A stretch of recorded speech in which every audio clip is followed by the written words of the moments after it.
Hi there, my name's Nessy and you're listening to a podcast of The Culture Cafe on RTÉ 2XM. This features an interview with Chris Helme and was originally broadcast on September 11th, 2012. Enjoy! Now, I caught up with Chris Helme last week in Dublin and it was quite a surprise because when I turned up to meet Chris in Dublin city centre, he was with Sam Forrest, who is actually his producer. I did not know that, but I had met Sam before when he was working with Benjamin Francis Leftwich. So we all sat down over a cup of tea and had a chat about Chris's new album. So you're over here promoting your new album? Yep. Yeah.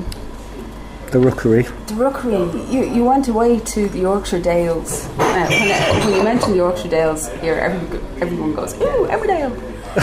So we have now got this vision of you going to Emmerdale and recording your album. What was it actually like recording your album? I'm the lost dingle.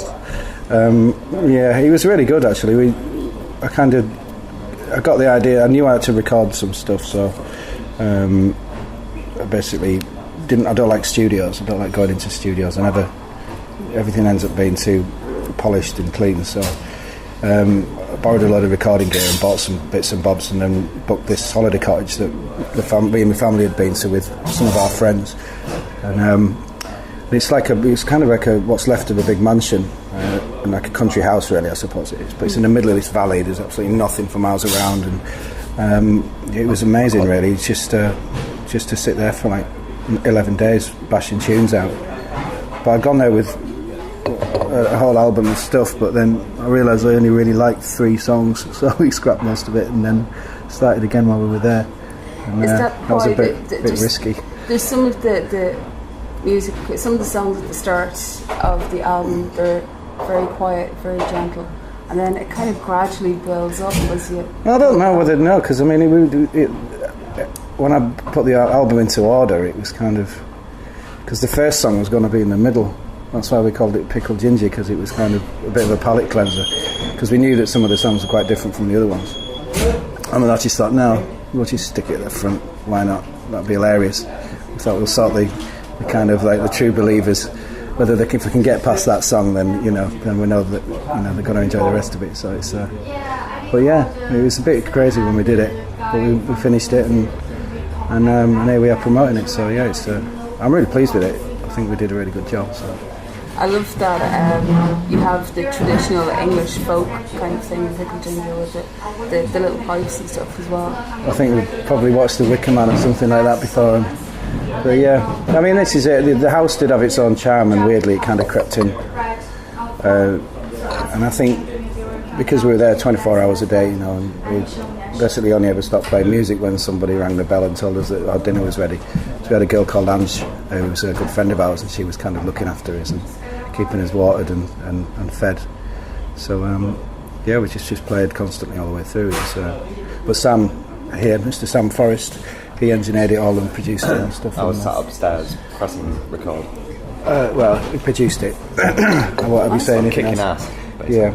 So you're more than a tour manager then? Yeah, I'm a slave driver. I live in York, which is where Chris and Ben are both from. Yeah. And they hire me to basically make sure they are successful. So you're kind of like a... I'm a Svengali. Yeah, I'm the Phil Spector of York. You're like the phantom that just sneaks around the back. Well, Sam writes about 4 albums a year. And yeah, but they all suck.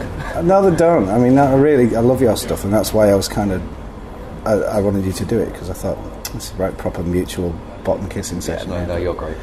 You too, that was great as you. But yeah, so his albums are great, and I just listened to how he'd done it, and I really liked the sound of him, so I thought, right, well, he's the man for the job. I was quite pleased he said you'd do it. Yeah.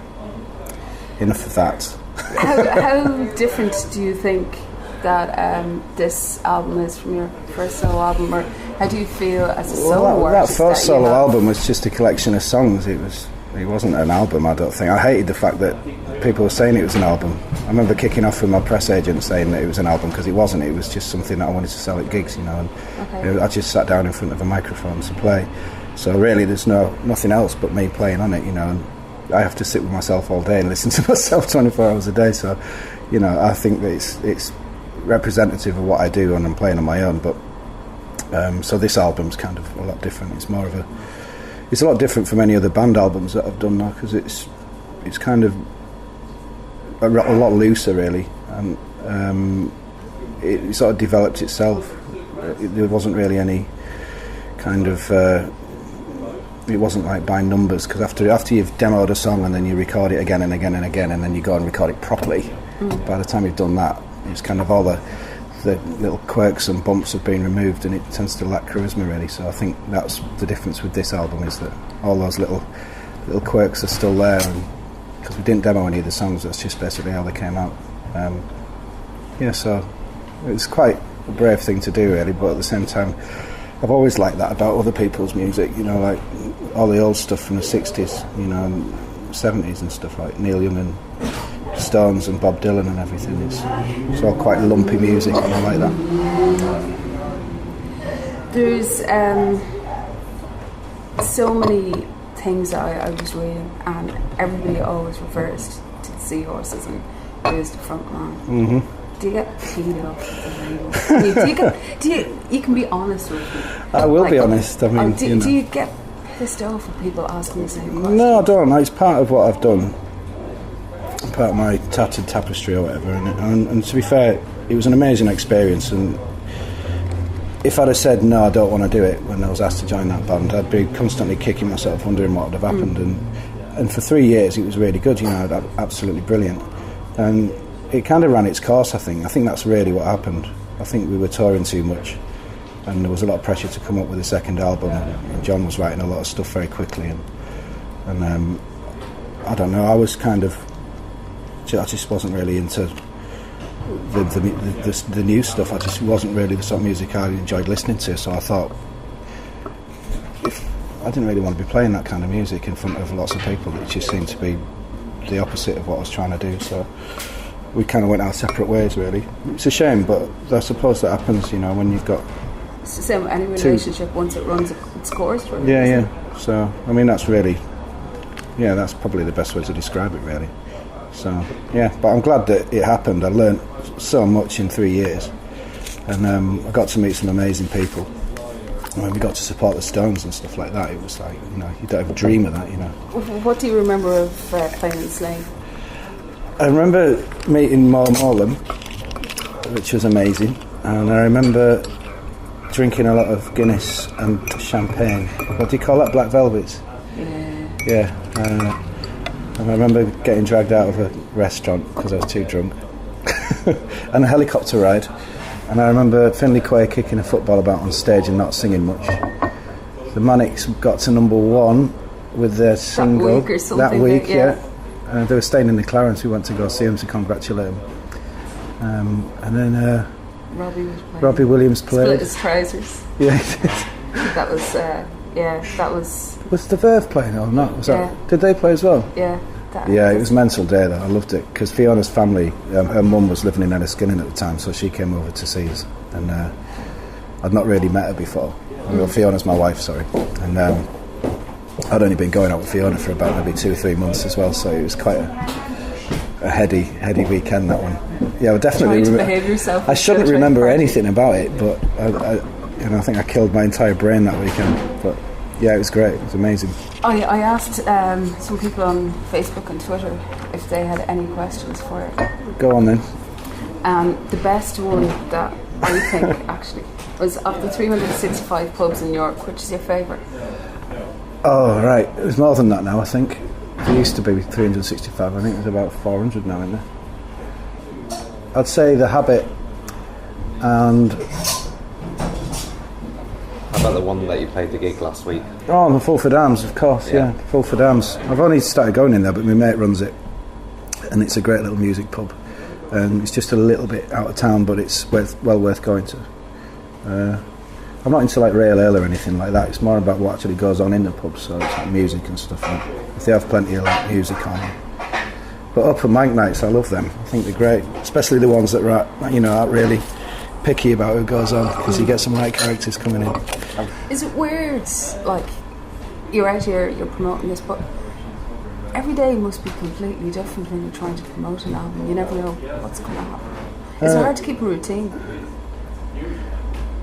Not really, no. I mean, I was just saying to Sam that it depends what you get asked. If people are asking you the same questions, then you feel like you've already answered them, you know, if you've got a lot of press.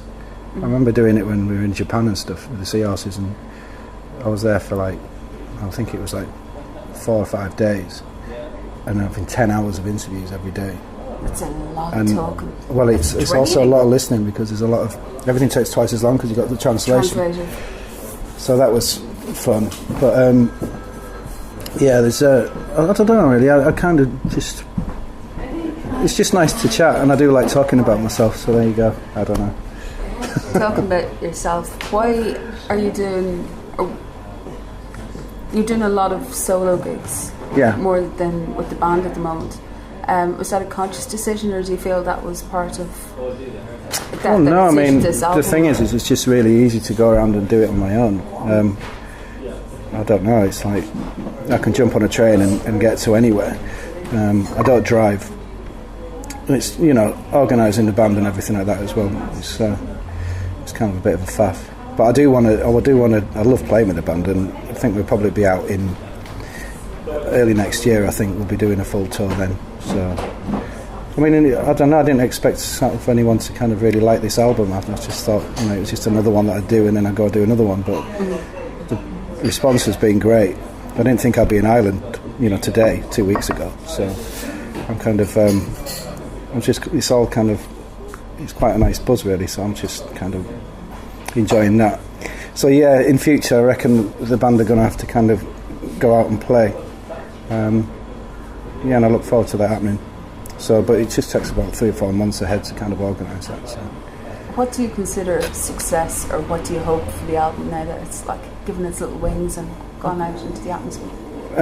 Well, I hope it sells enough so I can do another one, because that's what I do. I mean, I like making music. I can't imagine doing anything else, and I probably won't be very good at doing anything else. So, as long as I can keep doing that until I'm old and grey, and you know, it keeps my kind of wife happy and my son happy, then that's a success really for me. I think my idea of failure in my eyes would have been to be doing something I didn't like for the rest of my life and being miserable and dragging everyone down on me. I don't think that would have been a good thing to do. So yeah, so fingers crossed people will buy it. Is there anything else that, or is there anything that you would tell your younger self to watch out for in the music industry? No, because everybody's different, and you can't, you know, all experiences are good or bad or somewhere in between, and I don't think you can really, it's too, you know, it's in a constant flux all the time, so you can't really you can't pinpoint any kind of feeling about it really, or judge anybody or any situation, you know. Just keep your eyes open, I suppose, and watch where you step. Maybe that's about the only advice I could give. Not that I like giving advice. Awesome stuff. Well, listen, thank you very much.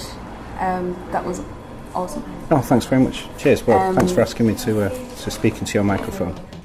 Thanks for listening. If you want to find out more about Culture Cafe or about my blog, you can go to nessymon.com. That's NESSYMON.com. Thanks for listening.